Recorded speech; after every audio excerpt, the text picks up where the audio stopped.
રાત્રિના સમયે ભાવનગર શહેરના ટેકરી ચોક વિસ્તારની અંદર એક હત્યાનો બનાવ છે, શું છે? ગંગાજળિયા પોલીસ સ્ટેશનના કરચલિયાપરાનો આ બનાવ છે, જેમાં મેરલી માતાના મંદિરની આગળનો જે આ બનાવ ની માથાકૂટની જે હકીકત એ રીતની છે કે આ કામના જે ભોગ બનનાર જે છે મોહિત ઉર્ફે MD, તેને આ કામનો કાનો જે છે તેની સાથે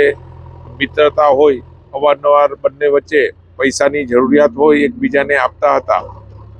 અને આ કામના જે ભોગ બનનારે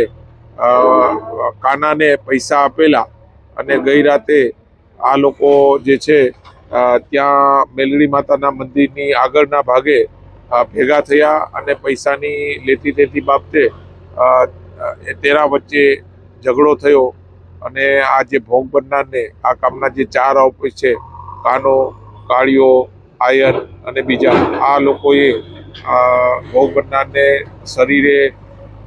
ગંભીર ઈજાઓ કરી,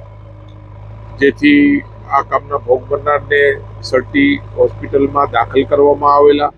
અને સારવાર દરમિયાન તેનું મૃત્યુ થતાં ગંગાજળિયા પોલીસ સ્ટેશનમાં ખૂનનો ગુનો દાખલ કરવામાં આવેલો છે અને આ કામે ટીમ બનાવી અને બે જે આરોપીઓ જે છે તેને હાલમાં હસ્તગત કરવામાં આવેલા છે.